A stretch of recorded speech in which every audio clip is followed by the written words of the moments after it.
everyone, and welcome back to the Stu Simpson Show. In this season of the show, we talk about spirituality, and so far we've delved into everything from the Church of England, paganism, the Church of Jesus Christ of the Latter-day Saints, transcendental meditation, the Camino de Santiago, light healing in Costa Rica, and so much more.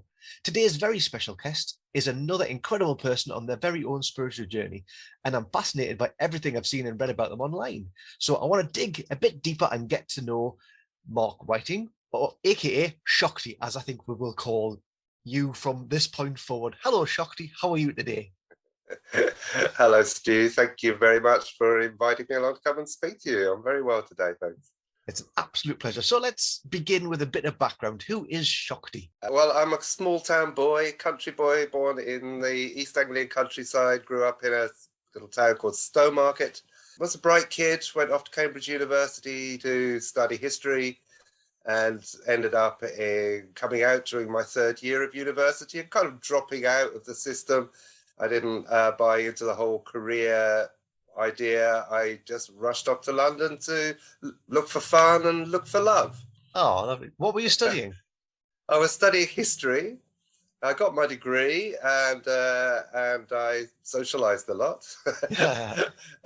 and then when I came to London, I raced to sort of find my space here, and 36 years later, here I still am, South London, and now living in my little council flats and happily enjoying being part of this London energy all these years. Excellent. And London does have very specific energy, because I'm not a small town boy. I'm originally from Newcastle, but then I moved to a tiny little village, and then I moved to London because I couldn't drive at the time. So and I hated it for the first 4 years, and now I can't get enough of it. So I totally understand that vibe.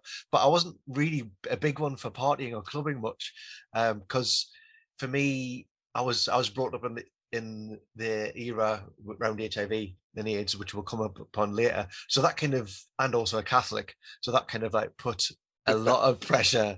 And I thought, no, I don't like clubs. Clubs not for me. The music's terrible. So which clubs were you going to back in the day? Oh, right. Well, in the 80s, it was the Bell in King's Cross where I found my home. The Bell was the one and only alternative venue in London at the time, where you found the gay punks, skinheads, bleached flat tops is where they played alternative rock music and things. So that was mainly my locale until house music arrived. When house music arrived, the disco scene became very much my home, and it was heaven. Several times a week, Heaven nightclub, dancing to the great acid house music in the late 80s, early 90s. And then I was a South London boy mainly. Market Tavern and Vauxhall Tavern were my places in the early 90s. Oh, how much fun. So sounds groovy. The Bell sounds like it would have been my cup of tea, because I love a bit of rock and a bit of punk. That's kind of where I'm at, really. So where does the name Shokti actually come from? What does it mean? So the name Shokti was born in a jungle in India. So it comes from an Indian jungle.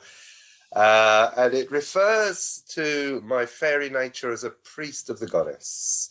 So I'll say a bit more. This name was given to me in India by a bunch of people I've met, mystical adventurers that I met, who were shocked by my Shakti, i.e. shocked by my inner feminine, and shocked by my attunement to the feminine in everything, the goddess, my attunement to the goddess in all things.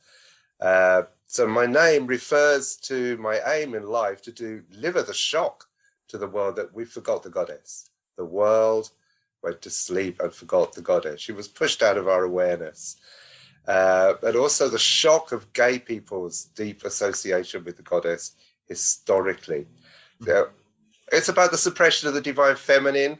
I take the name Shokti to honor the divine feminine, and to express that it's through the feminine that we as humans get to experience our oneness with each other and our oneness with all creation. It's through the feeling body, through the feminine presence of spirit, that we can experience directly our connection to everything. But by suppressing the feminine and suppressing the feminine in men, gay men, that gets cut out of people's consciousness. And that ability to tune in to that oneness is cut out from our consciousness. If I can throw in something from an African teacher that I found once, there's an African teaching of the mother mind. We each have in us a warrior mind and a mother mind. The warrior mind is the individual, the left brain, the individual I am finding their way in the world. The mother mind also exists in us all, the right hemisphere. The mother mind is the intuitive, imaginative connection to everything. And through the mother mind, we can know and experience our connection with everything. But in the West, we don't develop the mother mind. We've been closed off from the mother mind. But we can reclaim the mother mind very, very easily by being a mother to the world, approaching the world as a mother would approach the world, caring with compassionately for it all. So that was my spiritual journey, the mother mind waking up in me, the goddess waking up in me. I realized that this is just a huge part of our human nature that we've lost touch with. And Shokti was to shock the world back into awareness of it. Wonderful. Oh, I love that. I love that so much.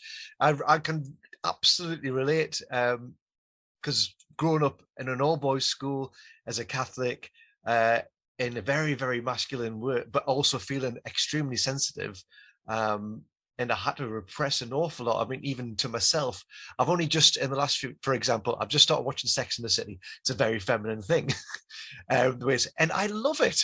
And there's so much of that side of myself which I've repressed over the years, and it's only as a becoming more comfortable with who I am, I'm taking on more color in what I'm wearing, in the way I'm just being as a person. So I absolutely totally respect the fact that you've taken on that name and that you've taken on the feminine nature within, and that you're putting it out there into the world. That's beautiful. And I was also reading on your blog, Rainbow Messenger, there's loads of fascinating stuff. It says that you're an awakener, an explorer of spiritual consciousness. What does that actually mean? Okay, right. Thank you for the question. Okay, well, awakener, because for me, it was very dramatic. The shift from atheism to spirituality was a dramatic awakening. I gave up on Jesus and Christianity at the age of 12, very consciously let it go, convinced by the materialist scientific education at school that religion was nonsense. So at 12, I became an atheist, and I was one of those very, very hardline, closed-mind atheists. So when finally I sat down, age 30, 5 years after my HIV diagnosis, and starting to become quite sick with AIDS symptoms, and started talking to the universe and saying, well, why, if I'm going to die, why was I born in the first place? I started asking the questions of life, and a very dramatic transformation began for me. I became aware of a spiritual layer to existence, and that I'd completely been closed-minded to. Maybe growing up as a Catholic, your experience was quite different. Always having a sense of there being something there, just maybe having issues with how you were supposed to relate to it. Whereas I, by absolutely being convinced that there was no spiritual reality, we lived entirely in a material world. When the spiritual reality suddenly appeared in my life, it was a dramatic. That's why I call myself an awakener, and I believe that I'm one of many people who are due to awaken and are awakening all over the planet all the time, to a broader reality. So I applied my historian training at this point, and I put this Cambridge degree to some use at last. I studied the world's religions. I did what any intelligent, rational person would do when confronted by a big question, is I went and studied the source materials, every single one of them, and then I studied the progress of human spiritual evolution over the centuries, the mystical teachings, the mystery schools, the magical paths. I had understood the difference between spirituality, which to me is about connecting us to all that is, and religion, which is kind of about going through the priests to get to all that is, and you only go, and only if you obey their rules. I realized that that's why I had to reject religion. It didn't work for my soul. It didn't relate to me. I came to see nature-based religions, the nature-based pre-Christian religions, where the divinity was seen as present in the body, seen as present in nature, and seen as feminine. That this was what called me to explore. So HIV, yes, was my doorway to this. I sat down and figured I was going to die. I was told I was going to die. So I sat down and started asking these questions. And then I became gradually aware that as a queer being, I have an intimate relationship with the spirit world. And I started to discover that historically, this has always been the case, that queer people and spirituality have been deeply associated. So I dove in to open my own consciousness, attune my own consciousness. I thought I was going to die. So I realized my own consciousness is the tool I have to explore the universe with. So I studied magical transformational paths and prepared myself to journey back to spirit. And instead of which I opened up to awareness of this multidimensional reality and to my role as a priest who can open the gates to that reality. And that priestcraft comes through my gender interplay inside me. It goes through my crashing of the smashing of duality and smashing of the binaries of male and female, to us we exist beyond that, and also the binaries of matter and spirit. That we exist in both. Wow. So you said there that you're a priest in a way. What does that involve? So that involves attuning to the sacred dimension, sacred dimension of life, bringing awareness of the sacred dimension into one's experience and into the experience of others who wish to have that. So I, for example, run a full moon drum circle in London. Every month. Been doing that 15 years. There I'm in the role of the moon priest to attune us to the feminine, the subtle, intuitive, emotional and spiritual energies that are going on by honoring the full moon every month with an ecstatic drumming, dancing session. We literally release energies out of our bodies, reconnect the ecstatic nature of the soul, to create health, and well-being. And is that with the group that I came across through your festival, through Queer Spirit Festival? Is that to do with the fairies as well? The Radical Fairies, I met in 2001, having gone through my own personal transformation on the AIDS journey. I was then looking for other queer spirits to share that energy with. I found queer pagans in the UK, and I found Radical Fairies in Europe. Went off to fairy gatherings, and within a few years was soon organizing fairy gatherings in Britain with a few other people. And 20 years later, nearly, where this is going strong, we have a lot of community gatherings here in the UK. And yes, I run the drum circles in London, which are a space where people can come and meet other fairies, meet other queer spiritual seekers, share them, and also create energy together, create ritual together, play together. So you're creating rituals, so they're not something which has been passed down. It's something which you can make. And how do you make a ritual? So I think as queers exploring our spirituality, we have complete freedom to explore and play here. What do you do to make a ritual? Well, the fundamentals are that you attune to the earth, you attune to the air, which is the mind, you attune to the water, which is our feeling body, and you attune to the fire, which is the spirit and creativity within us.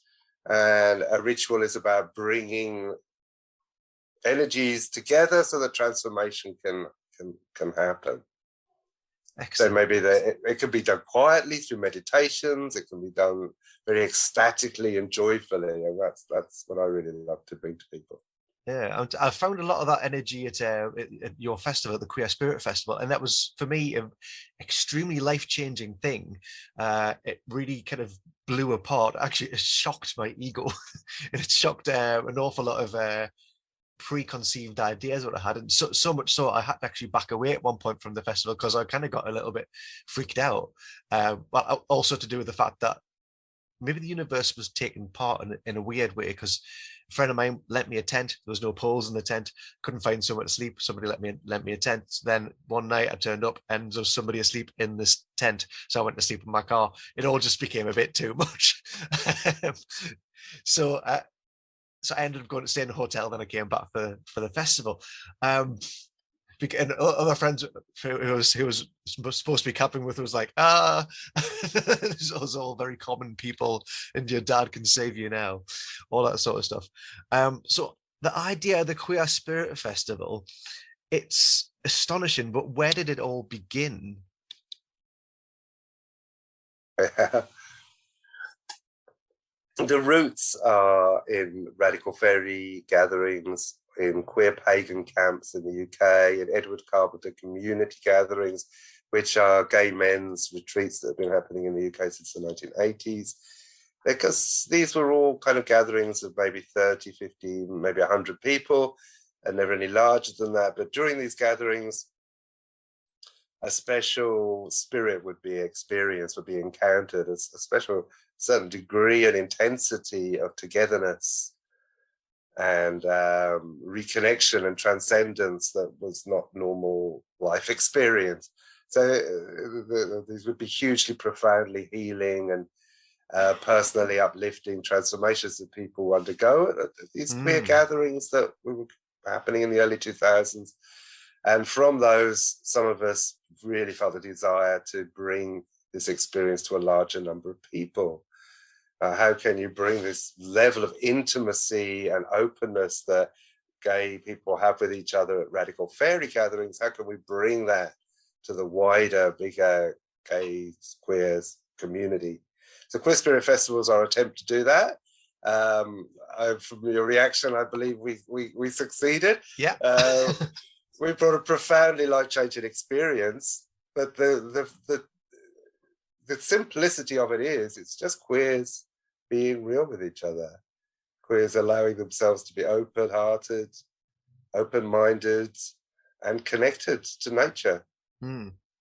It showed me that's what creates it. Sorry, go on. No, it showed me that I have a lot of work to do. That was, and then I mean, when was the last festival? It was about 2019. Yeah, and I've done a lot of work since then, like through meditation and Wim Hof method, and now I'm considering doing the Camino de Santiago, and maybe one of the beginning points for some of this work that I need to do was at Queer Spirit, and kind of, I mean, I cried a lot in a good way, It really did sort of shift some stuff and made me really, it showed me a mirror about kind of a lot of pain I'm still carrying about being identifying as a gay man and being a part of under the queer umbrella. And we seem to, and you're helping re-empower the word queer. Would you say that's fair? I guess we're part of that process. I'd say the word queer has been re-empowered since the 1980s. ACT UP, Queer Nation were very much the first to take that on board. Queer theory developing in academic circles ever since then. So yeah, I like the word queer. I believe it's a beautiful umbrella word for us all. I understand why some people don't like it, why they consider it a painful word because of its use as an insult against people like us. But the same with fairy. I mean, I was called a fairy as a kid, frankly, and it was not meant politely. But I'm happy to call myself a fairy now because I've claimed the power that's in the word fairy, and I think there's a lot of power in the word queer. I also know that in the UK, pre-1970, queer was a much more common word that we ourselves used. For us, gay did not really exist in the UK until the 1970s. It came from America. The queer was, as far as I can tell from speaking to older gay friends, not universally used as an insult. It was what queer people used it to define themselves even then. Yeah, if they were comfortable with the word. So yeah, I like queer. It's a good umbrella word. I was talking to name drop a sort of friend of mine, Tom Robinson, and he said that queer just covered everything, and to me, that one label just helps. It really, instead of still going, you're gay, you're bisexual, it's just because, etc., etc., etc. It's a I think it minefield. reminds us too, I hope that queer reminds us that to define ourselves by our sexuality is so limiting. Yeah. This was invented in the late 19th century, and the 20th century. We've taken on board these sexuality labels, but that's unfortunately limits our own conception of who we are, as well as the world's conception of who we are. And that's why I prefer words like fairy and queer, because they come from us. They can be our own defined, they can have our own meaning and definition. So I want to talk a little bit about queer spirit, why motivation for that. From the from those of us that remembered, me and my friends, whatever, that remembered or woke up to the fact and discovered the fact that this deep association throughout world history of queerness and the sacred. This is what I want to reclaim through Queer Spirit Festival. It's the motivation for the festival. There's, on one level, the festival is a space for us as queers to look into wellness and healing and wholeness and our path. On another, it's very much about recognizing that we already have our own spirit, our own spirituality, but we don't have, we don't need to negotiate with religions. We are our own queerness. Is a spiritual nature of its own, in its own right. Now, to get that, I think we can decolonize sexuality. We can look at the rest of the world's experience, the pre-Christian world's experience and understanding of queerness. When European explorers set out, particularly from the 15th century, to explore the rest of the world, they found same-sex activity, relationships. They found transgendered beings everywhere they went, and on every continent they found an association between those people and the spiritual side of the communal life. The most obvious example, famous example perhaps, was the Native American two-spirits, who were called by the European the Badash. And this word Badash stuck for 500 years, but Badash at the time was a French word meaning a bottom. It was a common word in Europe. It actually it had Persian origins as well, with the implication of a slave boy, a kept boy. Badash was someone who got fucked. Right. And that word was what they called the shamans of the Native Americans. It was only in 1990 that the two-spirit movement was born. They ditched the Badash word and said, well, we're going to call ourselves two-spirits now, because two-spirit is closer to the words that the original tribes used, which are the original names for the shamans always seem to refer to the fact that they were both man and woman, or that they were connected to the moon and were somehow priestly moon people. And so it is with shamanic people, shamanic cultures the world over. The very word shaman originally means soft man. The original Siberian shamans, Eskimo shamans that the Europeans discovered there, who were still living in such old traditional styles. That was it. They were cross-dressing, and the names for them implied things like soft men. Wow. So this is the cultural history from the whole world. We could talk about it in Africa, Australia, Asia, Oceania. There are examples everywhere of queer or third-gendered people who blurred the gender divisions, serving in the spiritual well-being of the community. Now, if we look back at Europe, it was here too. In pre-Christian Europe and the Middle East, the goddess temples for at least 6,000 years, possibly longer, were largely run by queer priests.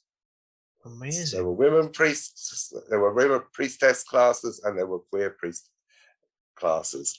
Every goddess had them. The most famous, the very first priesthood on the planet that we know of is the Gala priests of Inanna. Gala was represented in cuneiform alphabet by the symbols for penis and anus. Right. And the galas were very known for their homosexual activity. And the rituals, the legends of Inanna talk about how these people were actually created, that queer, transgender, third gender people, same-sex oriented people were created to be her priests. Wow. The legends actually say that. This legends go back to 10,000 BC. We were created to be her priests, to rescue the goddess from the underworld.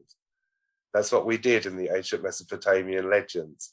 And I believe that's what we have to do today as well. This is still our job. And now we no longer remember that we're her priests. At the time Christ was born, we were everywhere. Gay priesthoods were everywhere. Artemis, just up the road from Israel, there from Jerusalem in Ephesus, was the big temple of Artemis with her eunuch priests who had been there for 10,000 years. Cybele was the great mother goddess of the Roman Empire. Her queer priests are known from 6000 BC in Turkey, and they were brought into the Roman Empire because she was the great mother of the world, and the Romans wanted her on side. And once she arrived, the empire, boom, the whole expansion of the empire happened. And wherever the empire went, she went. Her worship was taken by her queer trans priests, the Gala, the Gali, Isis, Aphrodite, any goddess you mention, they've got a queer priest class. The very first actions of the Roman emperors were against these priesthoods. The first homophobic actions were against these priesthoods. In 390, there was a particular spate of destroying these priest classes, destroying the goddess temples. And then a few decades after that, you suddenly get laws saying that gay men should be burnt in flames. The rise of homophobia was totally related to eradication of paganism and replacement of that with Christianity. But people were not going to suddenly accept straight priests. People were used to their priests being gay. So Christianity had to tell its priests, you're not allowed to get married.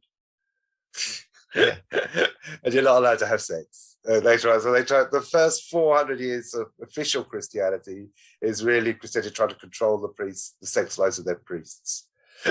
And then about 1200 AD, they suddenly get very, very confident and start trying to control the priesthoods of the rest of the population, the sexuality of the rest of the population too. But throughout that time, Christianity continued to attract gay men always, and lesbians into service. That's always throughout history. We've been there. And at the same time, we were often executed and murdered just for being who we are. But the intimate relationship between gayness, queerness, and the spiritual is never going to go away. It's who we are. Now, what do we do as queer spirits? Well, African teachings say that we're the gatekeepers, that our job is as gatekeepers of consciousness. What we do is this: we open up, like that we are nature's natural priests. We open up through our own bodies the connection to the earth and the connection to the sky. And we bring that connection in for the whole community. That's what the gatekeepers do. Malidoma Some and Subonfu Some, who I've written about on my blog, and I quote all their passages at length, that they talk about us as the gatekeepers. They're from the Dagara tribe in Western Africa. To this day, this tribe still carries this wisdom, still has this knowledge. That's amazing. So there we go. At Queer Spirit, I hope that we can find a space where queers can reclaim, can seek our own health and personal individual wholeness and spirituality, but we can also proclaim and celebrate our spiritual history, which is massive, and work out quite what it means for us today.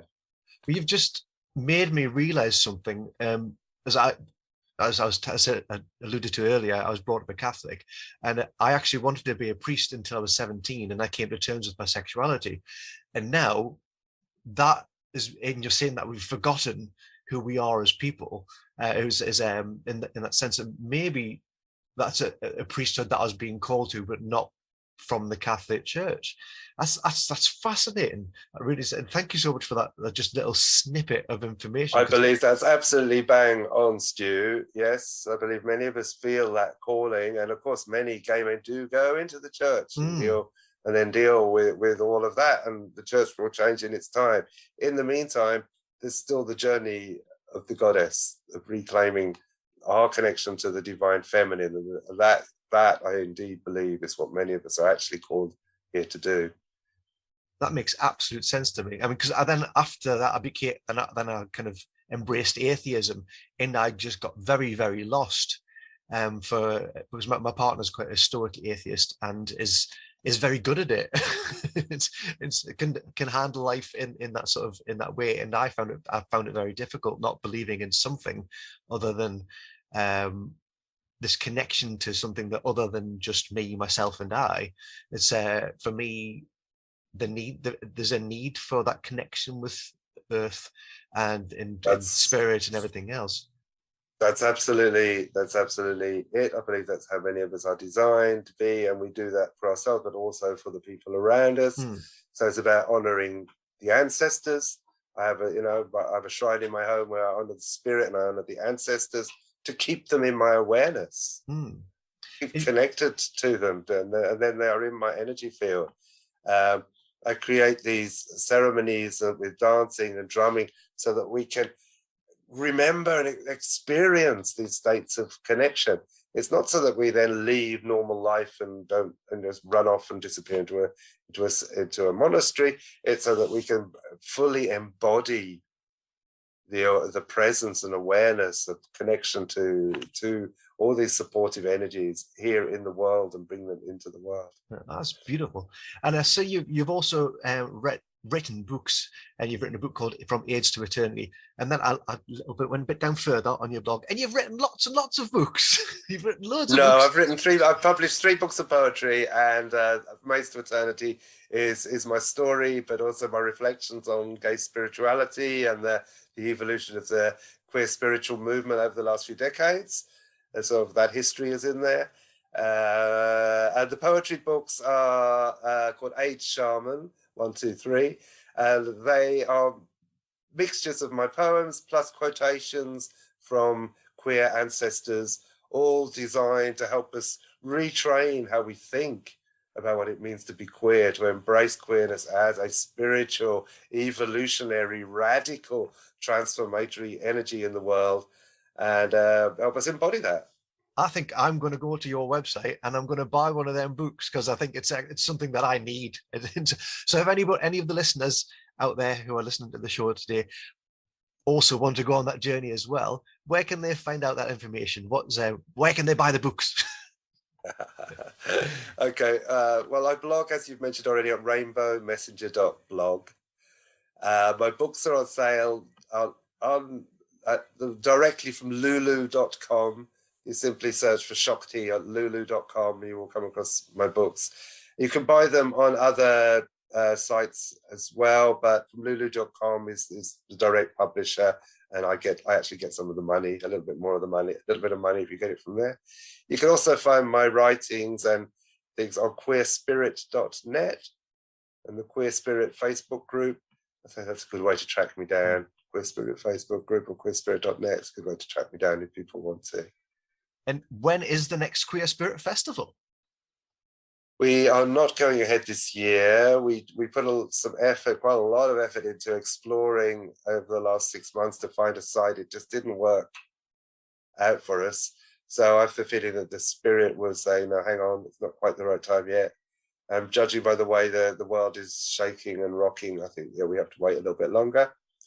But hopefully 2023. So excellent. Well, I hope I see you there, and with Big Boys Camp, maybe. Fingers crossed. Yes, indeed. Thank you ever so much, Shokti. It's been lovely. I could talk to you for hours about this stuff, but we haven't got that long. So I feel we've touched the tip of the iceberg. Yeah, but, absolutely.